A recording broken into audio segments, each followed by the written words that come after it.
Well, Jesse had aspired to be a firefighter for about 5 years. Prior to that, he was going to be a police officer. And his future father-in-law is a police officer, and he directed Jesse towards firefighting because he says everybody's always mad at the police officer, but everybody loves a fireman. And at that point, Jesse really thought long and hard about it and decided that was something he really wanted to pursue. And he started out after he graduated high school in 2012, he decided to, he got recruited to play baseball at Western Oregon University. So he went there for a year and he studied some fire science. And after he finished his year at the university, he decided he was going to give up baseball and he wanted to go into the fire academy, which he got accepted into.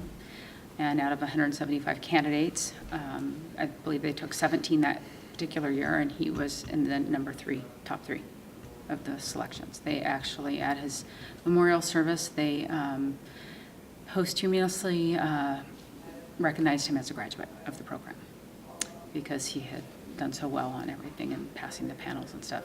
Had Jesse still been here now, he would be already working at the Salem Fire Department 3 nights a week because he was going to be like a pre-hire coming out of there.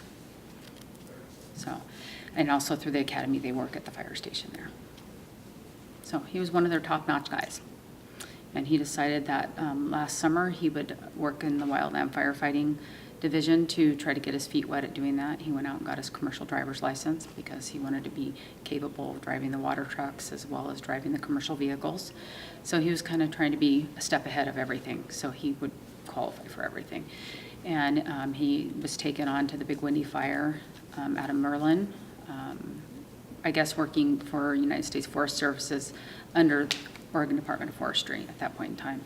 And he was driving a water tanker on that fire. And he had a rollover crash where his brakes gave out. He was a very inspirational kid, very, very motivated. I believe there were over 500 people at his funeral service. The fire service put a beautiful service on for him. It was just absolutely beautiful. And he was an inspiration to many. A lot of his peers looked up to him and spoke at his funeral, and they spoke in a way that it was one of his best friends he saved from suicide at one point in time, and that friend spoke about that, which I never thought that he would get up and talk about that. He was always the kid that got people out of trouble, or if they were in trouble, keeping them out of trouble. Friends that would get on probation, he was always trying to keep them from doing the next bad thing, you know. And he was just a really great guy. Played every sport. He was actually a two-sport athlete, but he played recreational basketball. And he lettered sophomore, junior, and senior years in football and baseball. That was very important to him. And but then he could water ski, snowboard, rollerblade, ice skate. He was just like multi-talented. He couldn't get enough of the outdoors. Just wanted to do it all. Well, Jesse, we have a younger son and daughter, and you always kind of look at your kids and try to pick out traits that you feel that might kind of directly impact you as a parent growing up. And I always felt that Jesse was my mini-me. We were very similar when it came to our thrills and things that we'd like to do in the outdoors and being able to pursue different activities, and the challenges between us was very competitive, and we always enjoyed that. And he always gave me a run for my money, and that was something I always enjoyed as he was growing up as a young boy. Even when he was as a young boy, he was one that we felt that was very energetic compared to his brother and sister, and that he was going to be the one that was just going to do anything and everything. That was his goal in life. And so, as a father, raising him, it was very enjoyable, because not only did I see myself raising a son, but I'd seen myself as a young boy and him as well as he was growing up, some of the things he did. And of course, that always sometimes put me one step ahead of him, knowing from my mistakes as I was growing up and the way he was doing certain things that he might get himself hurt or something, so I was quick to step in. But it is something that, as a father and obviously as a mother, when you have your child lost at a very young age, when you felt that his life was beginning.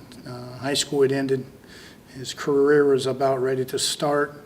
Everything was just looking great for the future, and for it to end so quickly and tragic, it's been very difficult.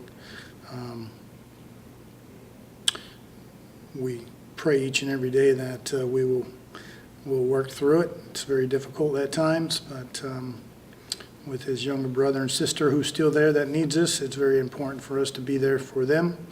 And I know that Jesse is there for us each and every day. We look for those signs that we see from time to time, and the things that he does for his brother and sister as well from time to time has been very heartfelt and warming. I guess the most really best thing I could probably say about my son, that he was the greatest. He was the greatest.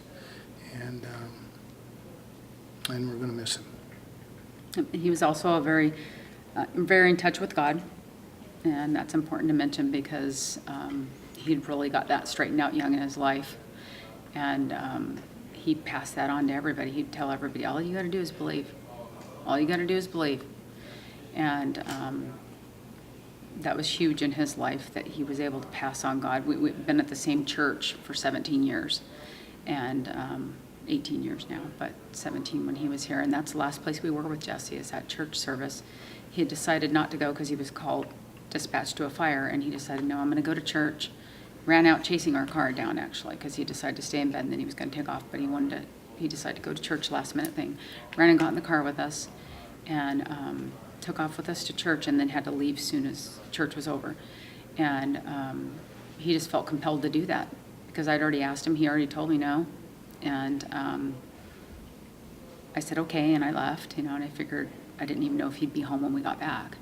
And he decided to go with us, and so all those people that helped raise Jesse got to see him one last time, and I felt that was just huge. I mean, he was even the type of kid that I have to add this because it's so funny.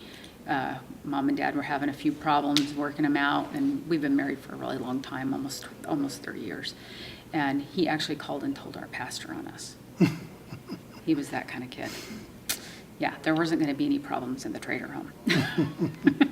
Anyway, he was a wonderful kid. He had a heart for God, and I just feel God has a really good angel up there. And he sends us signs all the time, and it's really great that we get some comfort from that. Yeah, I think the heavens needed a firefighter, and now he's there, and he's able to assist in whatever needs to be done. Or a baseball player. Or a baseball player. Anyway. So that's our son Jesse in a very short period in time. Yeah, we could definitely talk about him all day.